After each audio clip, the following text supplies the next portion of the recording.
¿Qué tal? Buenas tardes. Le damos la bienvenida a esta nueva emisión de Mercados y Empresas en el cierre de una semana donde los mercados han tenido un buen desempeño en la Argentina. Esto hay que decirlo.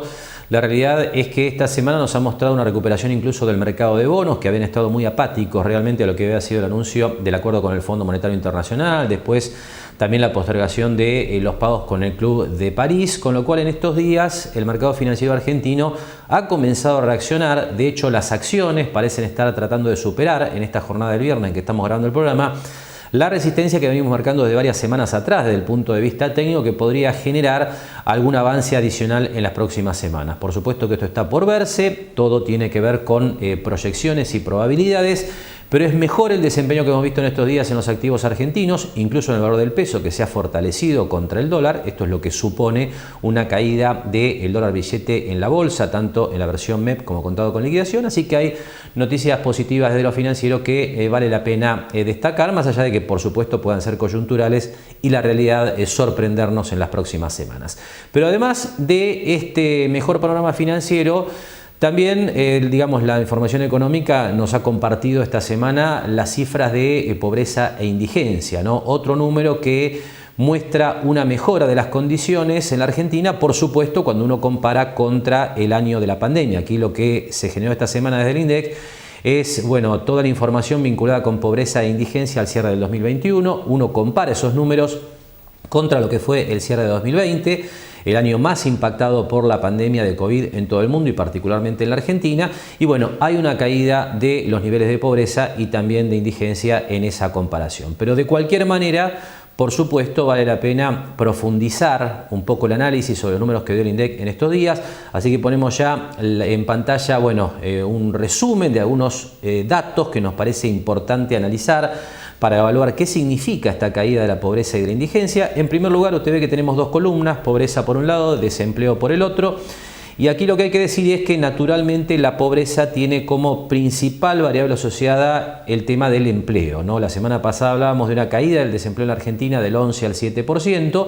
Esto repercute entonces en términos de pobreza en una caída de la cantidad de personas bajo la línea de pobreza del 42 al 37,3%. Como usted ve además en la placa, lo que se advierte es que hay una relación muy directa, ¿no?, entre lo que es la evolución del desempleo y la pobreza, porque si uno mira desde el 2017 a la fecha, 2017 lo tomamos como el año, digamos, a partir del cual, 2018 en realidad, principio de 2018, comienza a deteriorarse más profundamente el contexto económico en la Argentina, con lo que es el salto del dólar y bueno, la posterior, digamos, escena difícil que ha tenido la economía argentina, que todavía continúa, obviamente además con la suma del golpe de la pandemia.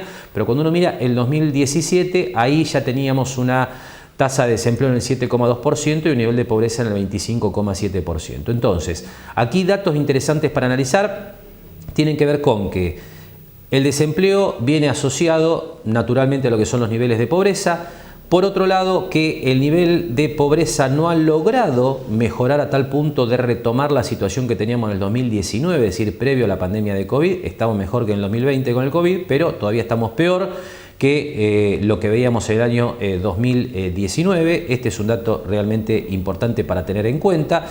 Y además, por supuesto, estamos muy lejos del nivel de pobreza que el INDEC informaba para el cierre del año 2017. Ahí usted tiene el dato a pie de pantalla, cuando la pobreza era del 25,7% y, esto es un análisis también que hay que hacer, el desempleo estaba en el 7,2%, es decir, con un desempleo muy similar al que tenemos actualmente, la tasa de pobreza está en este momento 12 puntos arriba. ¿Por qué sucede esto?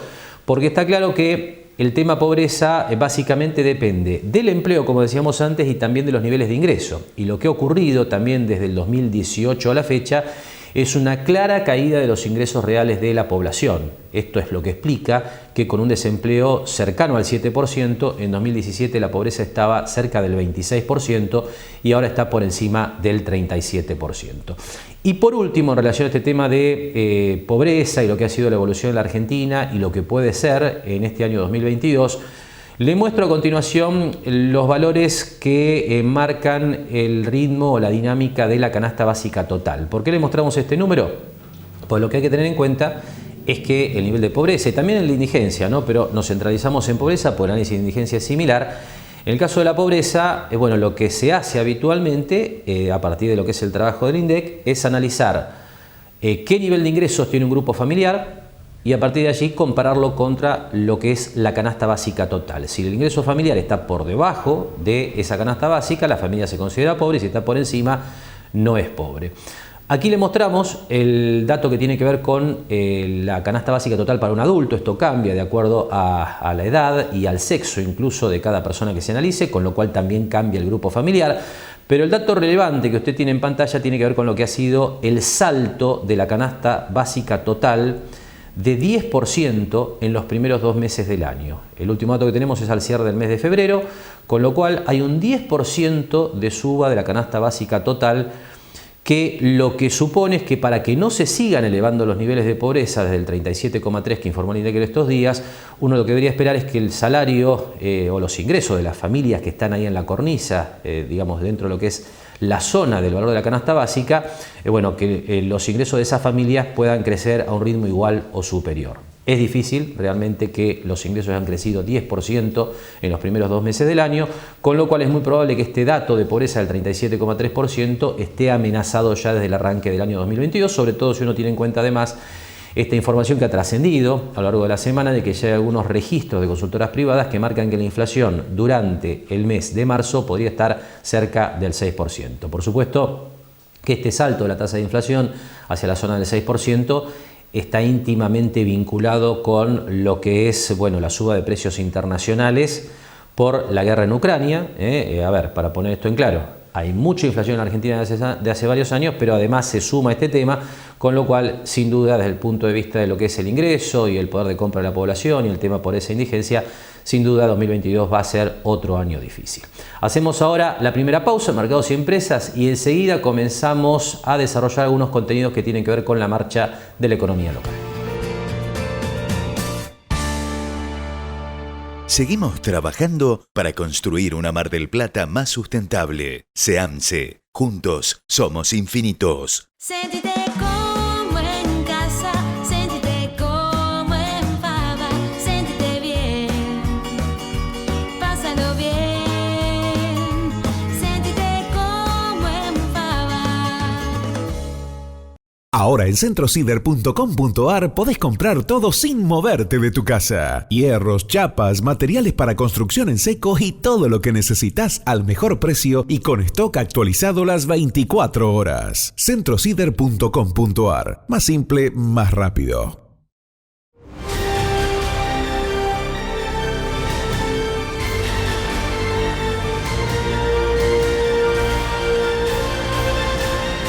El gran astillero argentino es marplatense. Primer tema entonces de esta semana en Mercados y Empresas vinculado directamente con la marcha y el futuro de la economía local. Vamos a hablar otra vez de exploración petrolera cerca de las costas de Mar del Plata. Usted sabe que este tema está muy debatido, está judicializado incluso, así que es muy interesante para tener una opinión crítica sobre esta cuestión, escuchar la opinión de especialistas. Esta semana en particular vamos a compartir a continuación la charla que mantenía la semana Javier Nova con el ingeniero Horacio Tetamanti, ex subsecretario de Puertos y Vías Navegables de la Nación, con amplia experiencia y conocimiento sobre este tema. En esta cuestión, Tetamanti, bueno, analizaba básicamente el tema de la exploración petrolera de la siguiente forma. El horizonte que se abriría para Mar del Plata en particular, ¿no? Más allá que se puede extender a otras zonas del sudeste bonaerense, la posibilidad que se inicie esta etapa de prospección, que afortunadamente ya pasó todas las etapas preliminares que no son sencillas, porque esto no viene de ahora, sino que ya viene prácticamente allá por el año 2017, ¿no? Cuando el Gobierno Nacional, en el marco de la Ley 17319, abre a la apertura de inversiones de riesgo este tipo de áreas que son de orden federal, que ya son pocas las que quedan, porque a partir de la modificación de la Constitución del 94, todo lo que son los recursos del suelo y subsuelo del territorio nacional fueron, digamos, de alguna forma provincializados. Quedó exceptuado todas estas espacios marítimos que obviamente quedaron reservados para la órbita federal de la nación. Hay una cantidad de muchos años ya, de décadas de estudios que arrancaron ya allá en la década del 70, cuando la YPF nacional, la que nosotros conocimos, con la famosa plataforma Mosconi, ya había empezado a coleccionar una cantidad de evidencias que después se fueron de alguna forma con sucesivos proyectos que, digamos, nunca terminaron de madurar, coleccionando una cantidad de datos o de fundamentos que indican que hay una alta probabilidad de la existencia de hidrocarburos de tipo líquido o gaseoso, pero que eso es necesario pero no suficiente para poder acreditar es una posibilidad comercial, sino que hay que hacer una investigación adicional para que además de la existencia se reúnan las condiciones de explotabilidad, digamos, de esos recursos.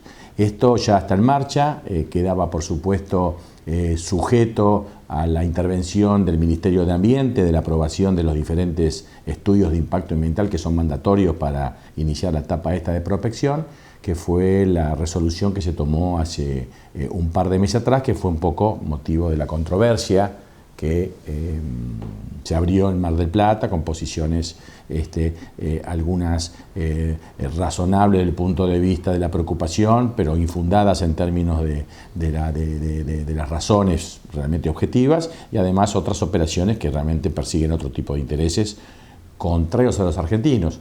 Lamentablemente ahora hay un interregno jurídico, judicial, que es poco explicable, digamos, y esperemos que termine razonablemente y se inicie esta etapa que no es inmediata y tampoco sencilla, que puede durar hasta casi 10 años en las etapas, lo que es esta etapa de investigación. Estamos simplemente hablando de una etapa de investigación, que es coleccionar esa cantidad de evidencias para acreditar que se habilite una explotación, que después entraría en otra etapa de la ley de hidrocarburos, que sería la explotación, digamos, de estos recursos.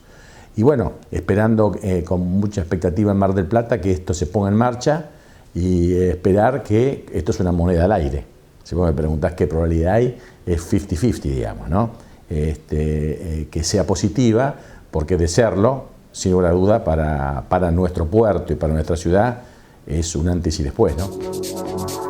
Y aquí Tetamanti destacaba una visión clave, ¿no?, de este tema de la exploración petrolera cerca de las costas de Mar del Plata. Puede haber un antes y un después para la ciudad si esto efectivamente se pone en marcha, ¿no? Realmente la Argentina, Mar del Plata en particular, usted sabe, tiene digamos, dificultades serias, ¿no?, para generar empleo bueno, de calidad y de manera sostenible a lo largo de los 12 meses del año, con lo cual evidentemente un proyecto de este tipo podría cambiar sin duda la faceta económica y social de Mar del Plata y la zona. Pero ¿qué se está haciendo hoy en esta materia? Mientras está judicializado este tema, ¿cuál es el estado actual de las cosas y cuáles serían las etapas a seguirse en la medida en que esto se acelere? Sobre el tema, Tetamanti nos explicaba lo siguiente. Claro, son escalas, obviamente, digamos, hay como etapas. Hay etapas preliminares que ya se hicieron y de hecho los que estamos en la comunidad portuaria ya hemos participado en diferentes procesos, operaciones en las etapas preliminares, que tampoco tiene un impacto muy definitivo porque es la incorporación de un barco, el servicio a operaciones, digamos, con embarcaciones específicas que no son tan importantes, pero bueno, no dejan de tener al puerto como actor principal.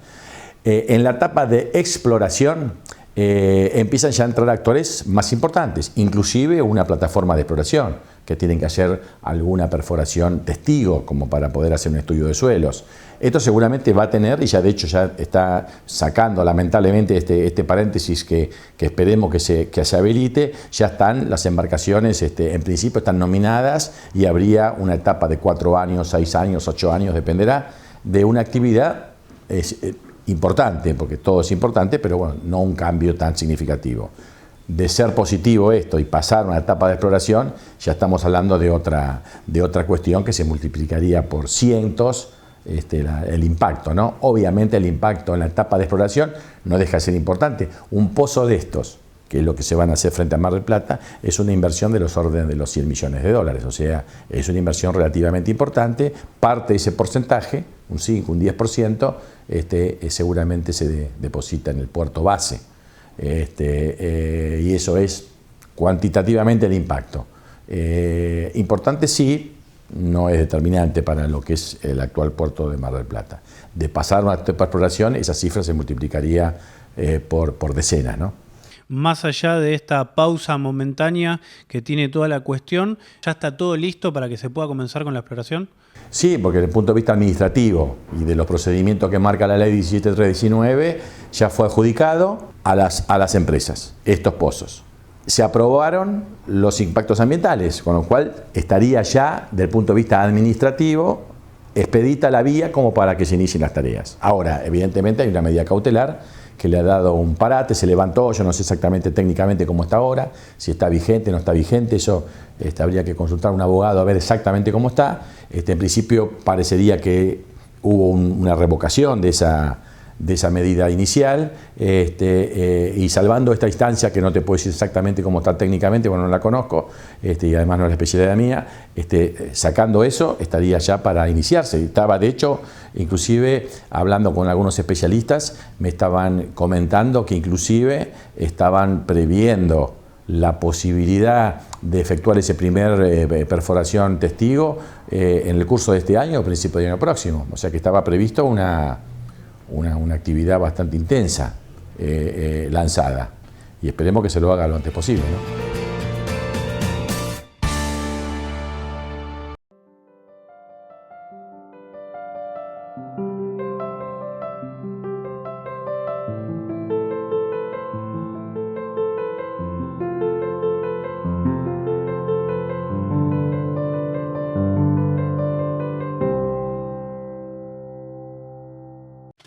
Lo esperamos en Mar del Plata Bursátil para asesorarlo en su mejor alternativa de inversión o financiación para su empresa o negocio. De lunes a viernes, de 10:30 a 17:30 horas en Corrientes 1723, teléfono 561-6000, www.mdpbursátil.com.ar. Ahora, si tenés entre 13 y 17 años, vos también podés tener tu cuenta. Bajate la app para obtener tu billetera digital, tu caja de ahorros y una tarjeta de débito. Es gratis. Cuenta DNI 1317, Banco Provincia, 200 años. Los pluviales no producen basura. Nosotros nos ocupamos del mantenimiento.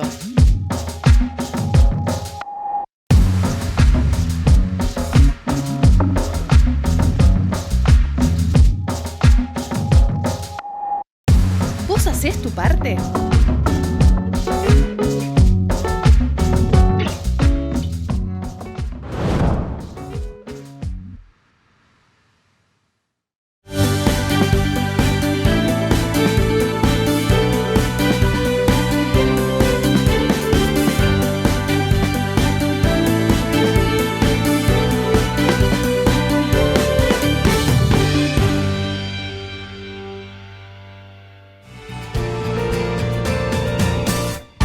Cambiamos de tema en este tramo de Mercados y Empresa. Dejamos de hablar del proyecto de exploración petrolera cerca de las costas de la ciudad de Mar del Plata para referirnos ahora a temas vinculados con la tecnología. Vamos a estar hablando en unos minutos nada más de unas iniciativas de capacitación muy interesantes que continúa haciendo la gente de ATIM aquí en la ciudad de Mar del Plata, así que atención con este tema que vamos a desarrollar en minutos nada más.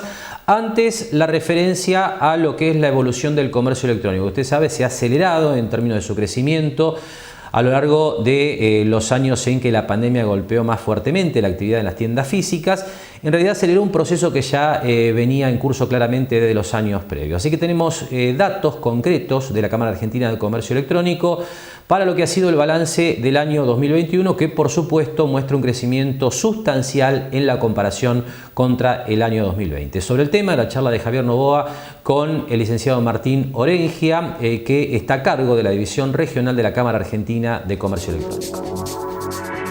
Y sí, este 2022 nos encuentra con algunos números cerrados de lo que pasó el año pasado, que como vos decís fue un año post pandemia o un poco y un poco, ¿no? Nos agarró un poco encerrados y un poco no. Y tenemos dos grandes tipos de números. Desde CASE hacemos lo que se llama el estudio anual, en donde se analiza tanto a través de encuestas a lo que nos dicen determinadas personas, una gran cantidad de personas, y también a lo que nos dicen las empresas. Del lado de las personas, uno de los números que es muy interesante entender es que se sumaron 700.000 nuevas personas al comercio electrónico en 2021, personas que no habían comprado nunca antes y que empezaron a comprar. Esto da un total de un poco más de 20 millones de personas que ya compraron online. ¿sí? Más de la mitad del país, por decirlo, nosotros somos 44 millones más o menos, bueno, más de la mitad del país ya compró online. Esto es algo que está bueno tenerlo en cuenta. Por supuesto que 2020 fue el año del comercio electrónico, ¿no? Tuvimos un boom enorme porque la gente estaba encerrada y tuvo que animarse. Pero lo que nos deja muy contentos es que esa gente que empezó a comprar en 2020 y que nunca lo había hecho antes, no dejó de hacerlo e inclusive mucha gente nueva se incorporó. Así que ese es uno de los datos que tenemos del lado de la demanda, digamos. ¿Y del lado de la empresa se han mostrado conformes con los resultados? Sí, seguro. Eso es algo que también creció, no por supuesto en la misma medida que en 2020, pero el dato que tenemos, déjame leerlo el número porque es bastante difícil, ¿sí? Se vendieron 1.520 millones de pesos en 2021. Esto sería 1.520.000 millones. Estos números a los que no estamos acostumbrados. Claro. Es mucha plata, ¿sí? Lo importante acá es que el comercio electrónico siguió creciendo. Veníamos de un 2020 con un 124% de crecimiento anual, claramente por el encierro, pero en 2021 la gente siguió comprando y el crecimiento fue del 68%. En facturación, está bien, cuando uno empieza a hablar de facturación, dice, bueno, sí, pero la inflación, bueno, saquémosle la inflación, queda más o menos un 20% de crecimiento anual en facturación, digamos, desinflacionado, por decirlo de alguna forma, y la otra manera también de comparar este dato es mirando la cantidad de transacciones. Las transacciones subieron un 20% en 2021. Esto da por borda, digamos, mucha gente decía, bueno, sí, hay gente que compra por e-commerce porque no puede hacerlo de otra forma y cuando deje de estar la pandemia, cuando deje de estar el encierro, lo va a dejar de hacer. Bueno, esto no pasó. La gente sigue comprando, las empresas siguen vendiendo y seguimos viendo que el comercio electrónico va siendo cada vez más parte de nuestra vida en el día a día.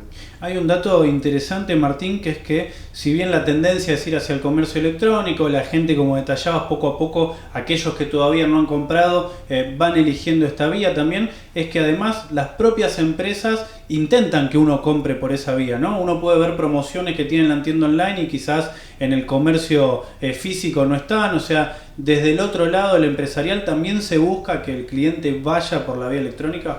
Sí, porque sin duda tiene grandes ventajas. Digamos, la verdad que el costo en infraestructura, en cantidad de gente y demás es algo que le beneficia a la empresa, pero más allá de eso, es un mercado que ya está queriendo comprar online. La empresa que no lo vende, que no lo hace, que no se incorpora a este mercado, pierde ventas. Digamos, deja de vender lo que podría estar vendiendo. Y esa persona que está queriendo comprar no le va a comprar a esa empresa, sino que le va a comprar a su competencia.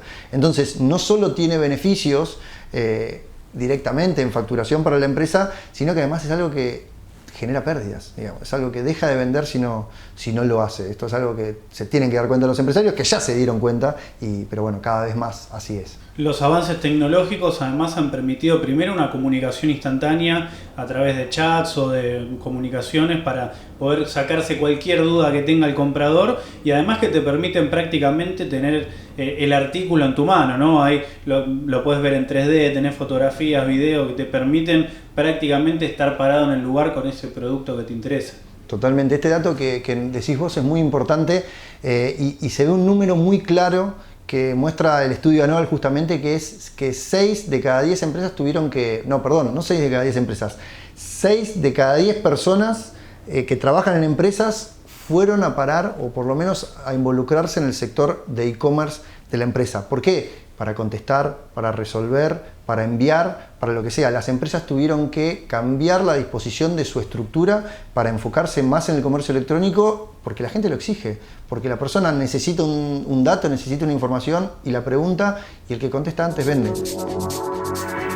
Y compartimos a continuación entonces la información que ha generado la Cámara Argentina de Comercio Electrónico que comentaba recién Martín Orengia sobre lo que ha sido la evolución de las ventas online durante el año 2021. Y usted tiene los números en pantalla con una facturación que, como decía Martín, creció 68% hasta alcanzar 1,5 billones de pesos, es decir, que creció muy por encima de la tasa de inflación, unos 20 puntos más. Se vendieron 381 millones de productos con un crecimiento del 52% y por supuesto hay nuevos compradores, gente que hizo su primera experiencia en compras online. El número es 684.000 personas. Realmente esto marca la dinámica de aceleración que le decía está teniendo todo lo que tiene que ver con el comercio electrónico en la Argentina y por supuesto también en otras partes del mundo. Tenemos un segundo tramo de la charla de Javier Novoa con Martín Orengia. Allí, Martín nos explica un poco en qué consiste el informe de talentos que está presentando en estas horas la Cámara Argentina de Comercio Electrónico y también nos adelanta lo que va a ser el próximo hot sale en todo el país. Sí, sin dudas, mira, un dato que nos lleva al por qué tenemos que hacer ese informe de talentos que intenta averiguar cómo se conforman los equipos de e-commerce de las empresas, es que 6 de cada 10 empresas de las que se encuestaron en este informe respondieron que el comercio electrónico representa más del 10% de su facturación hoy. Esto es un número ya de 2 cifras que impacta mucho. Digamos, las empresas están vendiendo mucho a través del comercio electrónico. Entonces, desde CASE, una de las cosas que decidimos hacer fue un informe de talentos, un estudio de talentos. Nos preguntamos, ¿qué tipos de perfiles necesitan las empresas para poder dedicarse a esto, para poder mejorar en comercio electrónico? ¿Cuáles son las cosas o las tareas que se pueden tercerizar y cuáles no? ¿Cuánto es el sueldo que hay que pagarle a esas personas? Bueno, estas son solo algunas de las preguntas que contestamos en este estudio de talentos que en unos días vamos a estar presentando. Imagino que esto es fundamental, sobre todo no solo para la empresa, sino también para el joven que está próximo a incluirse dentro del mercado laboral, ya saber también dentro de esto que está en pleno auge, qué requisitos o en qué se debe especializar. Seguro, desde afuera parece que vender por internet es fácil y la verdad es que no es que sea difícil, pero es un proceso complejo que requiere de habilidades, que requiere de diferentes perfiles, de diferentes personas trabajando al unísono con un objetivo común. Bueno, las personas que hoy están empezando a estudiar este tipo de tareas o este tipo de conocimientos, sin dudas van a ser de las que se posicionen a futuro, porque todas las empresas en algún punto, en algún momento, ahora o en los próximos años, van a necesitar meterse de lleno en todo lo que tiene que ver con comercio electrónico. Martín, para cerrar, se viene una nueva edición del Hot Sale. ¿Cuándo va a ser y cómo se vienen preparando para esta fecha tan particular?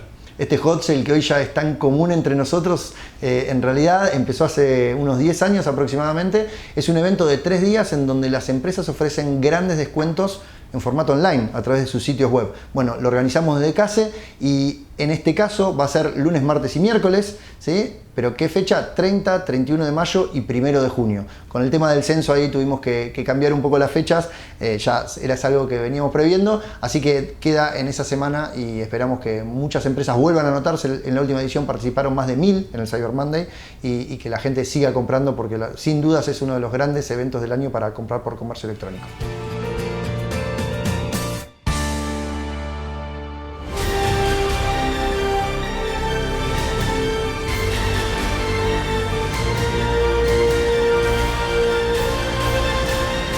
Gran astillero argentino es marplatense. Seguimos trabajando para construir una Mar del Plata más sustentable. SEAMSE. Juntos somos infinitos. Sentite como en casa, sentite como en Fava, sentite bien, pásalo bien, sentite como en Fava. Ahora en centrocider.com.ar podés comprar todo sin moverte de tu casa. Hierros, chapas, materiales para construcción en seco y todo lo que necesitas al mejor precio y con stock actualizado las 24 horas. centrocider.com.ar. Más simple, más rápido.